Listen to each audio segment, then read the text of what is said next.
Thank you for watching. This is Hot Jewish Energy. Now, part 2 of the Modern Maccabee episode. Enjoy. Before I forget, I want you to get into your account at Stop the Squad, which is an account name that we don't usually see and a stance that we don't really see that much. I really love you to get into that when you get a chance. So it was kind of a very long runway to get to where we're going, but I just kind of wanted to give my view on how we fought against an anti-Semitic politician in the UK who took over a mainstream political party and won, and what Americans need to do, I think, to do the same thing in America, because I think, most Americans, funnily enough, most Americans are independents, but those who are there was a poll recently that said 49% of Americans are registered independents, and I think it was 25, 20 something percent were Democrats and Republicans respectively. So it's interesting that that's the case, but those who want to maintain their party's mainstream stance, especially when it comes to things like not tolerating anti-Semitism and stuff, need to be aware that the groups like Momentum that took over Labour in the UK and like the Squad in the US are not interested in maintaining a mainstream party. They are entryists who want to take the party to the far left in the case of the Squad, and want to make it so that the bipartisan support for Israel is destroyed. And we had a lot of campaigns that were tasked with stopping the Squad from growing, which were really successful, which was great. So we had Nina Turner running in Ohio, who Bernie Sanders had endorsed, who was going to be the latest Squad member. And then we campaigned really hard for Shontel Brown, who's a pro-Israel mainstream Democrat in primaries. And she won. And she's a woman of color too. And she's a woman of color as well. And it's so important to promote these progressive voices that are pro-Israel, that are against anti-Semitism. And so I'm across the pond. I'm not going to pretend to tell you, how to vote, what president to vote for. But really everything that happens in the US, it does affect the rest of the world. Yeah. And anything. US has so much, it has influence in politics. It has influence in the music that we listen to, in the movies that we watch, in the people that we follow. People don't really understand how much this country shapes the rest of the world. Absolutely. Yeah. And I think to your point, what happens in America matters. I think, the support that America gives to Israel is vitally important, but also the signal that it sends about, what freedom means, what tolerance means, what, taking a stance against anti-Semitism means. It'll reverberate across the world if we ever had an anti-Semitic president. And so what I would say is, if you are a Jew, or even if you're not, and you care about, the anti-Semitism that your Jewish friends are facing, if there is a primary and there is a choice between a Squad candidate like Ilhan Omar or AOC, and there is a moderate alternative, I urge you to vote for the moderate alternative if you want to keep your party mainstream, moderate, and free of anti-Semitism. Because it happened, Richie Torres warned about this. He said, today I think there are 6 of them. It could be 60 in 10 years. It could be more than that. And the second you have that kind of size of block, you kind of have a kind of voting block that you can't ignore in the party that's quite influential, that can torpedo bills, that can shape legislation.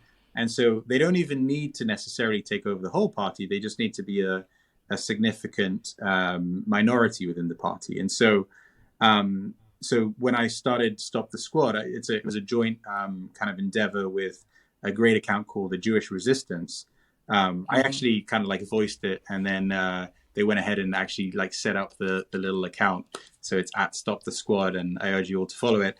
And that kind of... You guys should. It's a good account. Yeah. That's how I found a lot of these pro-Israel, pro-Jewish, progressive Democrat, liberal politicians, and it's a great account. You guys should follow. Continue. Yeah. No, so that there was the shameless plug there. It's shameless plug away. This is for you. This is your time to shine. Yeah. No, we definitely need more followers, but I think I think what I utilized quite effectively even before I kind of like officialized my fight against the squad is that I'm very lucky that I have like influencers that have like a significant following. Like I have a reasonable following, but I'm not like, I wouldn't say I'm a proper influencer with like hundreds of thousands of followers. So I'm lucky that some of them like what I say, and that come election time, if there's a squad candidate running or a Justice Democrat, which is basically the same thing, running. They've amplified my voice, and a lot of the videos that I made about like getting the vote out for people like Chantel Brown when she was running against Bernie Sanders' pick Nina Turner, um, I think helped, right? Because a lot of these races are very, very close, and a few thousand votes can make a difference. And so, we think of social media as just something where it's like we check out like what the latest celebrity gossip is, but actually, like if we use it correctly and we use it to mobilize our people, we can make a big difference. And I think the other thing to mention about Stop the Squad that I really wanted to get in there is that like I said, people don't realize that a lot of the time this kind of like, oh, America's the worst country in the world, and Israel by extension it's like colonialist, like lapdog is its kind of like agent of doom, and that everything that they do needs to be opposed. It means that you end up siding with all the worst regimes in the world, right? So when the Cuban kind of like freedom revolution kicked off a few months ago, AOC's main concern wasn't that Cubans were being murdered for demanding their freedom. It was that there might be regime change and that her beloved communist regime might fall. That was what her concern was, right? And Ilhan Omar, that was talking about sanctioning Israel when Russia rolled into Ukraine, she was like, we shouldn't wholesale punish the Russian people. Oh no, we shouldn't sanction Russia, even though it was very targeted sanctions against its oil and military infrastructure and people like Putin and his inner circle. She was very much against that, and so, and like the other thing is like a lot of the time you have a lot of the pro Palestine people are also pro Kashmiri separatism, and they're very anti-Hindu, and so people think of like Stop the Squad as like a reaction against anti-Semitic politicians, but it's also politicians that are anti-Western. So if you're patriotic American and you don't like politicians that back all our enemies and all the dictators and all the communists and all the Islamist extremist regimes, then that's not the candidate for you either. If you are, if you care about like the liberation of Iran, they were very, very, very silent when the freedom revolution in Iran kicked off. They didn't say anything in support of them. I think maybe at the end they said some like performative things that they didn't really mean, but really, it's interesting you say that because I feel like a lot of Americans, they love grasping on to people who are helpless. Yeah. That look helpless, even though the Iranian people aren't helpless at all. In fact, I think they're way stronger than Americans. Oh, yeah. But they're tough. The Americans love finding, it's like it's such a weird comparison. It's like the neighborhood mom, the housewife that wants to find like the next shelter foundation to support and do the fundraiser for the animals or the children in Africa. It's that similar thing that Americans want to find someone to help, and a lot of Americans grabbed on to the Free Iran movement a lot, and they supported it, and I was like, so you're supporting this, but you're not supporting freeing Palestinians from their own oppressive government. Yeah. You're not supportive of freeing them from Hamas, a terror. I love how is it on a timer, the light? Yeah, I need to fix this, but probably... it's if you guys catch me laughing in the audio only and you're not watching, I'm not laughing at what he's saying. I'm just laughing because this light keeps turning off like every 30 minutes. Yeah, but I'm sorry. No, why are you sorry? I need to get the professional setup, so I'll take a leaf out of the Michael Valdes playbook next time. Oh my gosh. But no, like just going back to your point. Yeah. I think what I was saying is basically like, if you love America, if you don't love politicians that support its enemies, if you care about anti-Semitism, if you care about the Iranian people, the Cuban people, the Ukrainian people, all the people that are fighting against oppression, the squad has consistently betrayed all those people. And so I want to stop the squad from the Jewish community where it started to universalize it and build common cause with a lot of people, including, for example, like Hindu Americans, because like I said, a lot of the people that support Palestinian Arab terrorism also support Kashmiri terrorism and separatism and Hinduphobia, and they peddle the same kind of like narrative of Hindus being this like colonialist entity, even though Hindus predate the Muslim conquest of India, and even though Jews predate the Muslim conquest of Israel by many. Wait, people think that Hindus are colonialists? So I even when UK itself invaded India and it was under British rule for such. Oh my. Well, like in a lot of these circles, right? Like one of the things that like Palestinian activists do is they start, and a lot of like colonizers do this, is they start history from the point at which they colonized the people that they're trying to erase, right? And so for Palestinians, Palestinian history started when they conquered Israel, and then they became the native people, and the Jews that were there for 3,000 years, they were from nowhere. They have no rights. And in the same way, the Islamist extremists that support Kashmiri separatism want to say that Hindus are colonialist, even though they're like a 10,000-year-old civilization, and the Muslim conquest of India happened way later. And so a lot of like, if you look at like Ilhan Omar, for example, days after America was defeated by the Taliban, which was basically a Pakistani proxy army, right? Terrorist Pakistani proxy army. She went to visit Pakistan, right? She went to meet Imran Khan in Pakistan. And that was shocking, because this is someone that sits there and talks about Muslim human rights and democracy and representation, and the importance of like standing up for people of color, and yet she supported Pakistan's efforts to derail the what we were trying to do in Afghanistan, which is give them freedom, give them democracy, have like women learning and working. And so she basically supports a regime that dragged 40 million Afghans back to the Stone Age, and Afghan women back to the Stone Age under this terrible Taliban regime.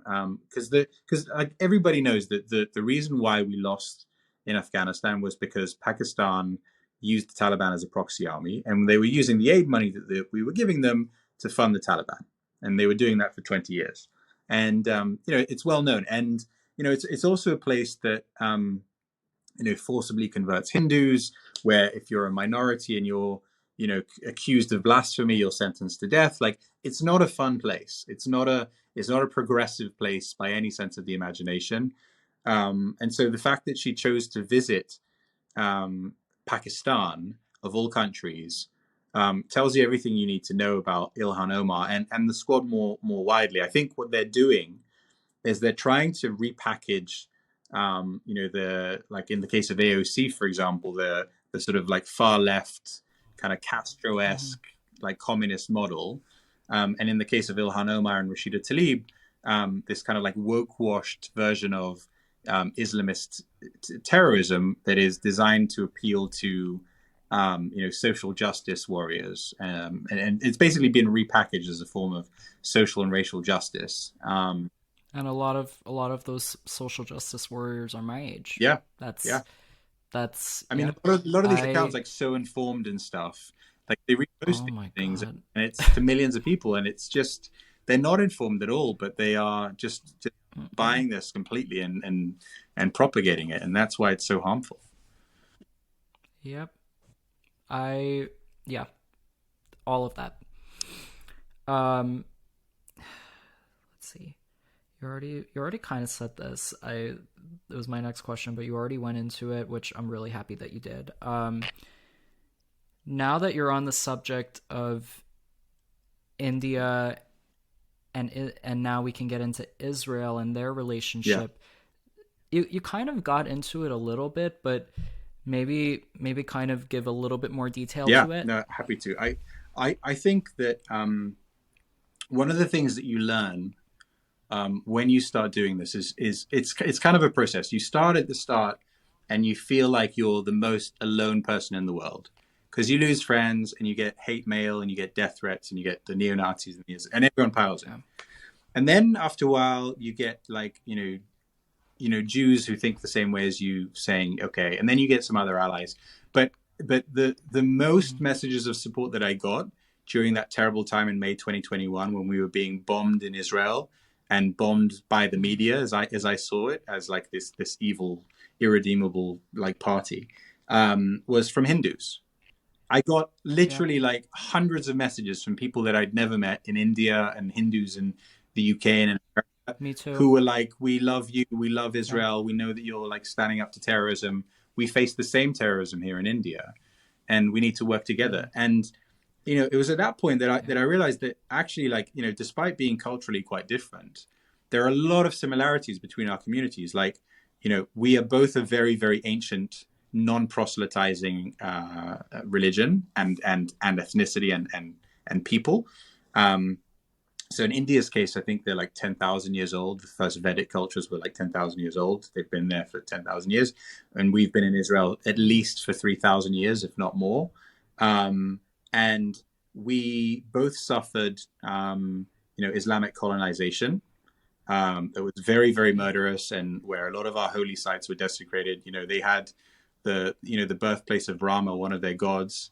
There was a temple there, and that was destroyed, and a mosque was built on top of it. As we know in Israel, on top of the Temple Mount, our destroyed temple, they built two mosques, Al-Aqsa and Dome of the Rock.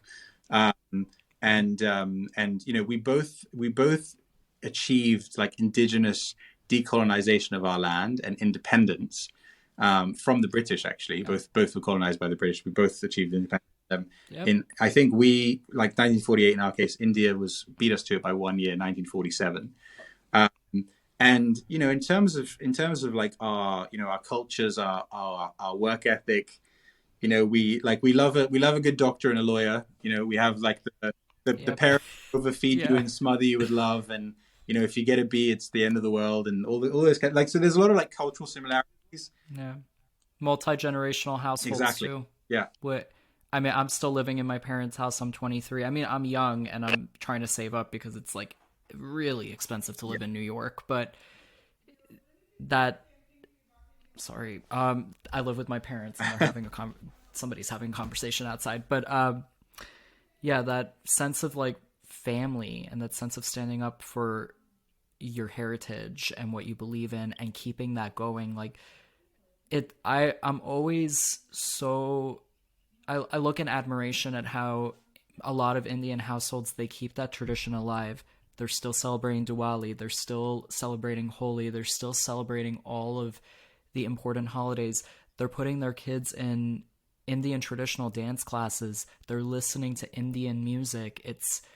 They're watching Bollywood films, which frankly, some of them are better than American films. I mean, we just saw it at the Oscars that RRR won Best Song, which has never happened. No Indian film has ever won that award. And I don't think people see how not only in Judaism we're so proud of our culture and we're so proud of our heritage, but also in Indian culture too. And I love that you brought up that we have that similarity of that we value. Yeah, no, absolutely. And I also think like there's a lot of like similarity in terms of the challenge that we're facing, right? Like there's a lot of like delegitimization of like the pride in being a Hindu, the pride in being a Jew. There's a lot of like false narratives about us being colonizers, even though we are the indigenous inhabitants of our land, and we've decolonized our land. Like Zionism, people forget about this, but Zionism is the most successful decolonization project in human history. There is no other people that I know of that has suffered expulsions and mass murder and exile from their land for 2,000 years and then come back and decolonize their land and returned home. And there were always Jews in Israel, but like in terms of being sovereign and free and safe, relatively speaking, in our homeland, that happened. And the same can be said of India. India was dominated for centuries by successive, often very brutal and murderous Islamic rulers who, there was one of them, Timur, who killed like 4 million Hindus or something. And then they were like colonized by the British, like we were. And so there's a common narrative in terms of our history, but there's also a common threat that we face in terms of, we have, Islamist dominated neighbors who would rather we didn't exist. And India has the same. It has a real problem with Pakistani terrorism. Like everyone remembers the Mumbai massacre, where they poignantly not only attacked a luxury hotel, they also attacked a Chabad house and attacked the family of a rabbi there. And it just shows that they see us as their enemy, even though they're Pakistani terrorists and separatists. They see Hindus and they see Jews as their collective enemy. And it's crazy to me, like the squad always talks about, they always like package, and all the pro-Palestine folks always manage to package these causes that have nothing to do with them, and like they manage to appropriate them. So they talk about queers for Palestine, which is the stupidest thing ever. Like if you were queer in Palestine, you would be murdered, right? You would be fucking killed, right? I made a post about that. It was God. I said queers for it's chickens for KFC is what I always refer to it as. It's like the stupidest thing I've ever heard. Like chickens for Chick-fil-A. That would be the more like trendy way of putting it. But my God. So my point is basically, and then they go oh, you can't be a Zionist and a feminist. But my response to that is always to say, well, like the follow-up is so you can be an Islamist and a feminist, can you? Like they are in like the Islamic regime in Iran that kills women for like showing their hair, or the morality police in Gaza that Bella Hadid should check out, like having a bikini campaign, like so. Oh, she should go in her like Victoria's Secret garb or whatever. She should see what happens to her. So my point is this: our opponents are able to take causes that not only have nothing to do with the Palestinian struggle, as they call it, but the diametrical opposite of all the values that Palestinian society holds dear. Like there's a lot of homophobia. There's a lot of like misogyny. There's a lot of anti-Semitism. There's a lot of racism in general in the Arab world. I mean, Qatar used slaves to build stadiums, right? That was the big controversy with having FIFA and Qatar. So my point is that they're able to take these causes that have nothing to do with one another, and build this huge alliance, and have people that like these useful idiots marching with them as though they're somehow a progressive cause. But we, the Jews, feel like we can only talk amongst ourselves, and only Jews will show up for us, when there is an untapped resource of people who love us. Like I've had so many messages of love from Hindus who've been like, we love you, we stand with you.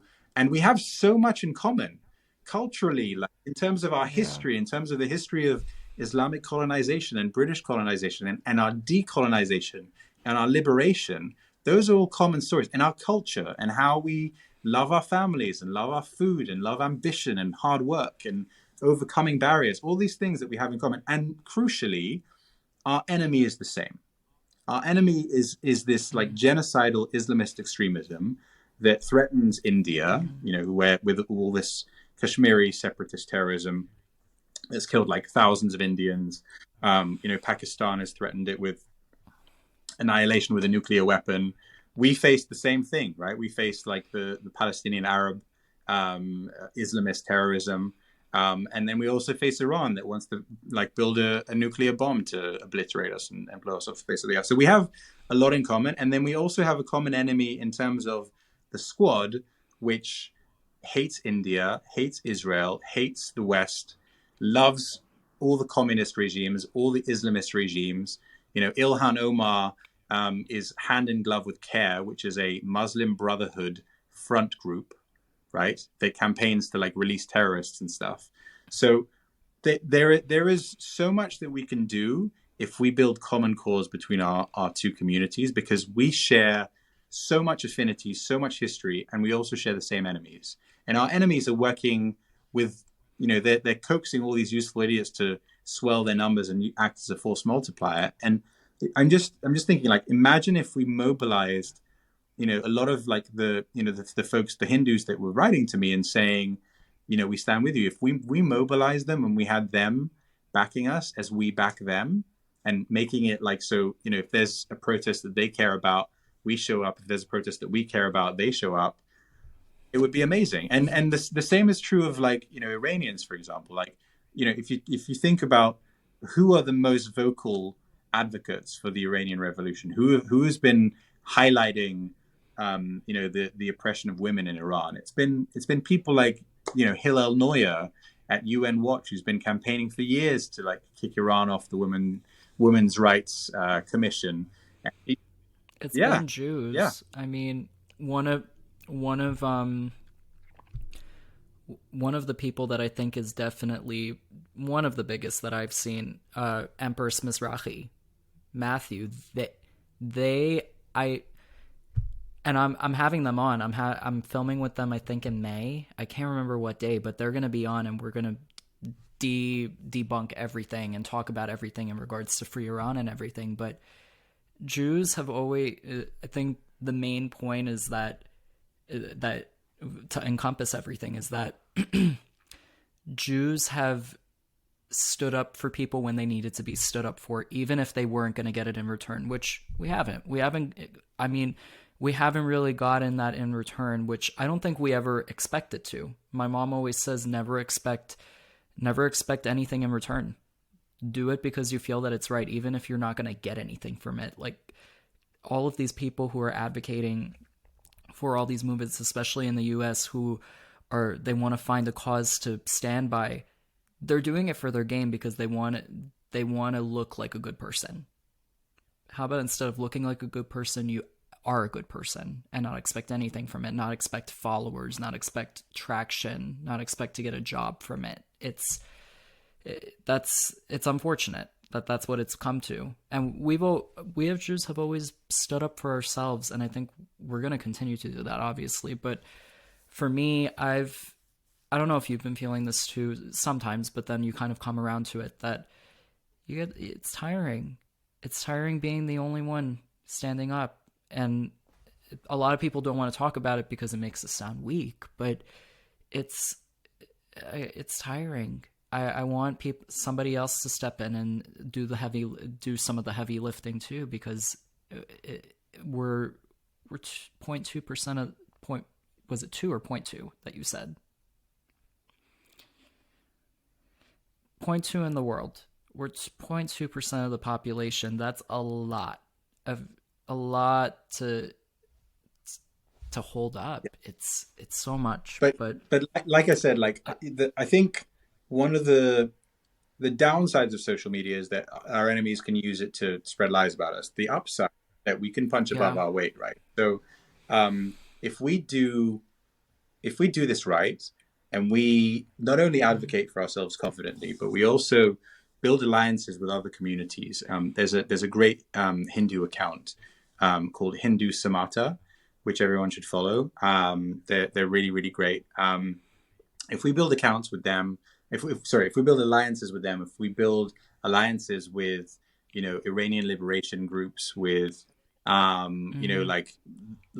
those seeking for, like, change in Cuba, those seeking change in like Ukraine, and we make ourselves about more than just Jewish liberation, but just liberation.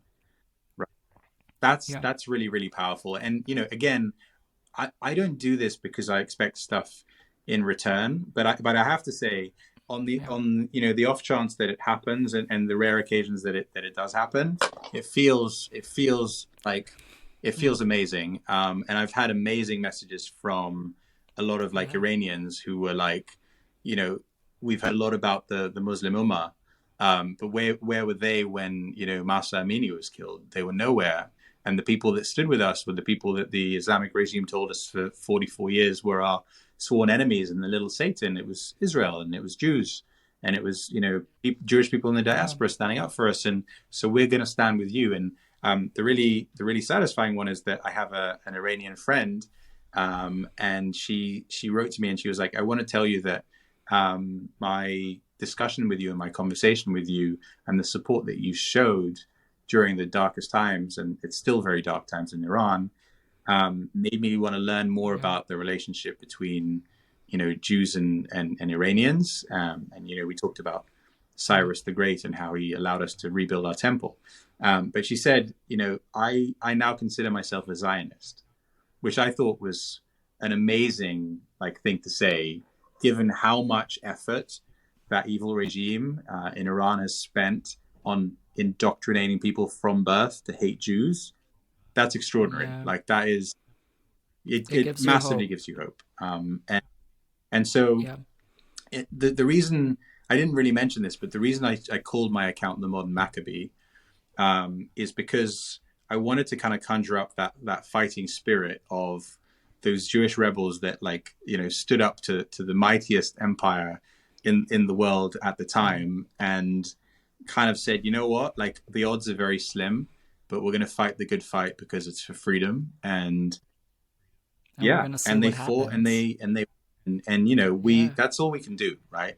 We have to in the annals of history, and I'm not saying that Instagram will be in the annals of history, but as Jewish people, we should always be on the side of freedom and justice. And there's a reason why why we stood with African Americans during the Civil Rights Movement, why all these movements around the world that seek liberation look to our story of Exodus and the story of movement from enslavement to sovereignty and liberation as inspiration. And it's because it is inspiring. We are a people that never says die, and that always strives to promote justice in the world. And I think we don't settle. And that's why all the dictators in the world hate us, right?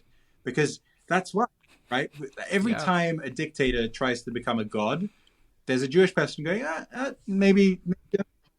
We question it. That's our whole thing. We ask questions. We, even if we don't like the answer, we still ask it because we want reasoning to it. Yeah. Which I think when it comes to dictators and human rights and women's rights, we're always at the forefront of calling for it.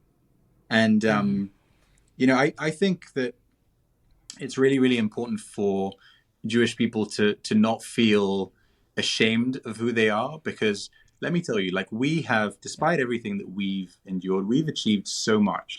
Despite being 0.2% of the population, we've won, I think, 23% of all Nobel Prizes, which statistically, if you compare that to the general population, is absurd. It's ridiculous. We've contributed to the world in so many ways. And the people that need to be ashamed are the anti-Semites and the things that they did to us in the name of their values are unspeakable, right? The Holocaust, the Spanish Inquisition, the pogroms, all the terrible things that they did to us. These are not things to be proud of, but our contribution to mankind is something to be really, really proud of. And I remember there was a great Jewish comedian called Gary Goldman, who said, you can hate Jews, but just don't use our stuff. If you hate us, fine, but don't use our stuff. So Saturdays, sleeping in on Saturday, forget it. You got to go to work. You got to get up, get your shit together and go to work, because Saturday and the weekend, that's our invention. You can't do that, right? And the vaccine for polio. If you hate Jews, don't be vaccinated. Enjoy the debilitating pain caused by your crippled polio legs, and the pill which we invented. If you like a bit of stupping, don't enjoy. If you don't, my kind of relating it to me, if you don't like Jews, don't watch Broadway shows. Don't go to the movies. Don't watch movies. You can't. It's like the Nicki Minaj meme. She's like, you're not gonna. Oh my gosh, I want to say it word for word because it's just so funny. She's like, you can't get rid of me, bitch. Yeah. I ain't going nowhere. I'm not going fucking nowhere. And that's just Jews. That's Israel too. That's it's like when people say oh, y'all are like cockroaches. You don't leave. You know what? Fuck it. I am a cockroach. I'm proud of it. We've stood the cockroaches were the only thing that were left after Hiroshima and Nagasaki. It's not an insult anymore. We've taken ownership of all of these cruel things that they've done to us, and we've remembered it, but we haven't let it define us. Yeah, if that makes sense. I think it's remarkable that despite everything that's been done to us, we're such a high achieving community, relatively speaking. Yeah. And yeah, like you said, like I think the reason why dictators and extremists and Islamists hate us is because we're always like, well, are you God? Are you really like all powerful? Are you omnipotent? Is it right that you make all the rules and that kill women for showing their hair and kill people for being gay and do all these terrible things? I think that's wrong. I think that's not the right thing to do. I think that, if Putin like tries to colonize Ukraine, it's a bad thing and we should speak about it. If yeah, And we do. I see a yeah, lot of Jews speaking about it because a lot of Jews left Russia for that reason. They didn't want to be a part of that. They didn't want to be a yeah, part of communism. That's why a lot of Jews left Cuba too, and people in general. My dad immigrated from Cuba with that side of my family. They came here because they didn't want to be a part of that. They came here not very wealthy, same as my mom, and it's that it's that knowing of that Jews know what's going on. They've seen it. We've been spread out so thin across the world that we pretty much know everything that's wrong in this world. And if it tries coming back and in fashion, we're like, wait, no, yeah, we know how bad this yeah. is. I mean, I hate to use And the yeah, metaphor canary in the coal mine because I feel like it's a little bit dehumanizing. But I will say that whenever the great Rabbi Sacks said this, right? So I feel like I'm in good company here. But whenever um, people start picking on Jews and start picking off with anti-Semitism, it's a sign of a deeper malaise in society, and it's a sign of a decline of society. And it's no accident that every single like empire and evil dictator that said, "Oh, I'm going to wipe out the Jews," ended up falling themselves. And it's because if, in a society where you're not able to tolerate Jews and dissent, you're not able to tolerate difference, and eventually only people within your tiny little like approved myopic circle are like within the community of the good, and so everyone else has to be destroyed, and then that society falls apart. And then the other thing is, the scapegoat thing, right? So if the way I look at it is, if your roof is leaking, right? There's two things you can do. You can either say, "Oh, that's my problem. I should probably fix that," and so that my roof doesn't cave in. Or you can say, "It's not my fault. It's the Jews' fault," and you use a scapegoat and you blame them and you blame them and you blame them, and then eventually your roof caves in because you've done nothing to take accountability of your own problems, your own responsibilities, and your own failings, and you've just projected that onto a convenient scapegoat. And one of the reasons why anti-Semitism is so attractive is because it allows people to not feel like losers, to not feel like failures, because it's not you. You're good. You've done everything right. It's the Jews that rigged the system, and if only the Jews hadn't rigged the system, you would have been a billionaire, a sexy billionaire on a yacht, and everything would have been great. So that's why it's a really tough thing to tackle, because there's a lot of losers out there, unfortunately, that love to not take accountability for their own failings. And then there's also like a lot of cowards who like to feel like they're brave social justice warriors, but wouldn't ever say anything against China or North Korea or Iran because that's kind of dangerous. Someone's might kill you for that. But if you say something about the Jews, you're not going to have like a rabbi hiding in a bush and like offing, like it's not going to happen. So if yeah, you're a loser and a coward, it's the best. It's like everything you could ever hope for is anti-Semitism. Just alleviates all responsibility and there's no consequences. It's great. Yeah. yeah. And I kind of really want to segue this into Sure. something light to kind of finish it off because I think you've given so much. I think a lot with everybody that's watching. I hope they've learned a lot from what you've said because it's invaluable information. It's like I learned so much from this. That's the whole goal of why I started this podcast. I don't claim to know it all. I don't want to claim to know it all because then that's just selfish and that's immature and that's not right. But I've learned so much, and I hope everyone that's watching, I hope you've learned so much from this. And we're gonna finish it off with very, very light. So you mentioned that you're a big fan of Sacha Baron Cohen, which, as am I. Borat is one of my absolute favorite films. We were talking about this before we started, and I I think Saksha, he's able, it's that what I talked about before, taking ownership of all the Yeah. shit that people have said to us and just kind of spitting it back at them. And I'm like, yeah, you're right. Here you go. And it just looks absolutely ridiculous, and they look like a bunch of idiots because of how ridiculous it looks. And do you Yeah, feel the I same do. way I, about I that? think I think the funniest thing is when he went to America and he was song of Oh like my throw the Jew god. down the well, and he just went like somewhere in the deep south, and people were just like, "Yeah, seems right. Let's sing." And I was like, "Hello, like, are you reading this? Are you? Is it registering that it's not Mm-hmm. cool to say this stuff?" And so I just think he was very like irreverent and very, yeah, He's fearless. He did some batshit stuff that most people wouldn't do. And my mom always says this all the time. She said all the stuff that he's done, he is only getting away with it because he's Jewish. And I'm like, you're right, because he's exposing all the ugliness of all the ways that people still think. Like, I think one of my favorite scenes, it was the one where he goes into the motel or into the bed and breakfast, and they're and obviously his character is very very anti-Semitic, and he sees the cockroaches and he thinks that the motel owners, that they turned into the cockroaches, and he's trying to kill them, and he's like throwing money at them. It's like the most ridiculous thing you've ever seen, and it's so insensitive. Like, you I feel like if you're going to watch those movies, you have to have a sense of humor. You have to have an open mind, because if you don't, you're just going to be so disgusted by this movie. But he's just there's a reason why he was recently just invited to the Kennedy Center honors, I believe. And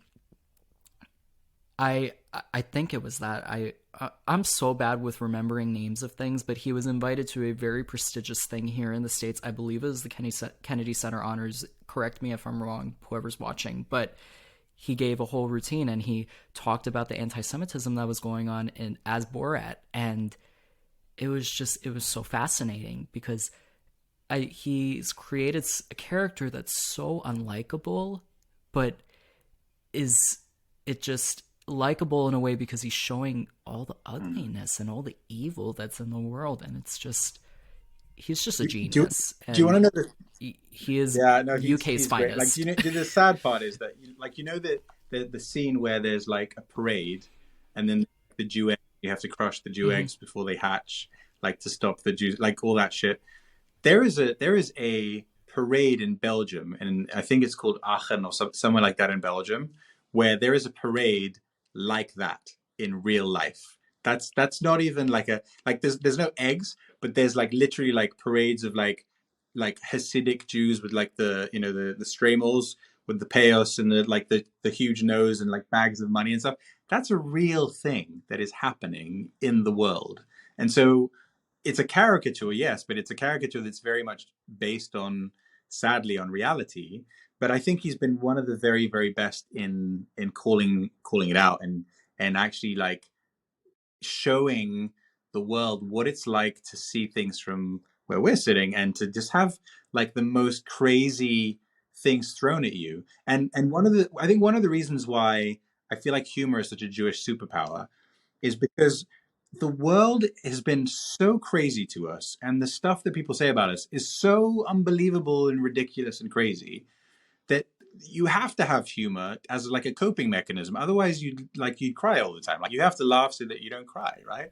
Um, yeah, That's what my whole account is for. I take such serious shit, and I try making it funny. I try making it digestible, because that's the only way we're going to process this stuff. Because if it's so serious, like it happens all the time on my feed when things get really serious, because I follow all the informational accounts, and sometimes even with your content, it's so heavy, which yeah.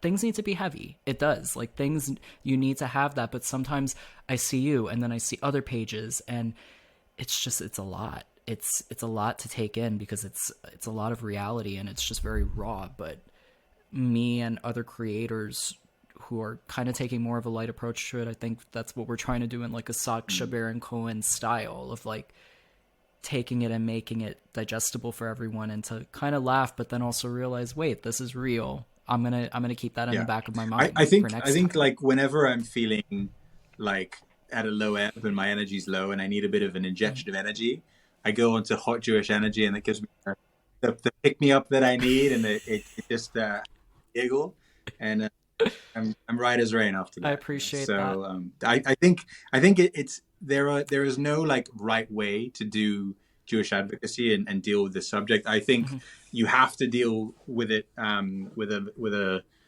generous helping of humor, because the stuff that people say about us is so ridiculous. You know, I leave it to funnier people than me to lead with accounts like that. I think you have a pretty good sense of humor. I mean, this was a very serious episode, and we laughed a little bit and we had fun, but I think you could get into a little bit of comedy. I would love to see that. I mean, I love the informational videos. I love the work that you put into it and the eloquency that you have in your advocacy. I want to see that with the humor too. I think you got it. And I think you can add that British twang to it that Americans find. I mean, I'm not going to lie. I love a good British accent. I love British vocabulary. It's just, we kind of laugh a little bit because we're like, wait, this is so entertaining, and it's just like the littlest things. We're like mesmerized by it. Someone needs to love the British accent, because everyone in Europe hates us, especially after Brexit. So we appreciate all the love that Americans have for us, our accent. I think the reason why we initially started talking about Sacha Baron Cohen is because when Borat came out, I had a little bit of facial hair at the time, not a mustache, but some facial hair. And everyone was like, "Oh my god, it's Borat!" And so, like a Borat, like oh my god, look like for a while. I don't see it. I said, yeah, I remember I told you Ben Platt. I'll take a compliment, I guess. I don't. Yeah. Yeah, he is phenomenal. I just saw him in Parade. I've heard of it. I haven't seen Parade? It, if you're ever going to make a trip to the US in the next 6 months, I think it's every Jewish person should see it. He's in it. He plays Leo Frank, who's actually the person in the incident, unfortunately, that started off the ADL. And it's just, and Jason Robert Brown, who's a phenomenal Jewish composer who's done so many beautiful, beautiful shows last 5 years, Songs for a New World, 13, which is about a bar mitzvah, and that show, you should see if you could find, I mean, I shouldn't say this, but find a bootleg. See if you could find one online. I support Broadway, I support paying for tickets, but for you who's like across the pond, find a bootleg or listen to the soundtrack. It's available. For all the Americans buy tickets and be legitimate, but it's just people across that way. Yeah, buy tickets, support live theater. Okay, we've been here for a while, and I think this is a great note to leave it on. I'm very, very happy that you came, that you gave us your time. It's like 1 a.m. over there, which is fucking insane, and you need a good night's sleep. You need a meal if you haven't had a meal, but to plug yourself, say everything, leave us with something that we can munch on, tell us where you are, and so I mean, firstly, like, thank you so much for your time and having me on. It's a real honor. It's been I can't believe it's been 2 hours. Like, most of my content is like about a minute, so we're way up on that. But yeah, it's really refreshing to speak with you, and I love what you do with Hot Jewish Energy. I hope that people find what I say engaging. You might disagree with what I say, but I think the thing to remember is that I always fight for Jewish rights, for Jewish civil rights, for truth about Israel, for freedom in the world, because we live in the world. We need to stand up for our Iranian brothers and sisters, and for our Hindu friends, and for our Ukrainian friends, and build that global community. I think we need to fight to restore civility in politics. I think we need to fight against all the extremist entryism, whether that's the Marjorie Taylor Greens of the world or the Squad. I think they pose a big danger to us. And if you've enjoyed this, please follow me at the Modern Maccabee.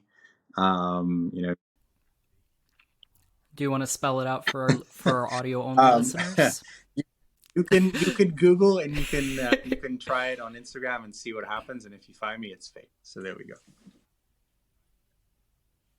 If anything, you guys are going to see it on when the promos go out this summer. This isn't airing until the summer, but his tags will all be there, and you can catch up with Dan. Really great content, and I thank you. Thank you for being here. And this has been the Hot Jewish Podcast. You can find me at Hot Jewish Energy, at Hot Jewish Podcast on Instagram, TikTok, and or Twitter. You can buy my merch, which is going to be revamped soon. And find Dan at Modern Maccabee. And thank you guys for watching and listening. And have a phenomenal night, day, wherever you are, whenever you're listening to this. And stay hot. Thank you very much. Thank you. Bye. Thank you for watching. This is Hot Jewish Energy. If you like this episode, make sure to give it a thumbs up, subscribe, and share your favorite moment in the comments. If you're on any of the podcasting platforms, give us a 5-star rating and let us know your favorite part of the show. Thank you guys so much for watching, and I will see you in the next episode.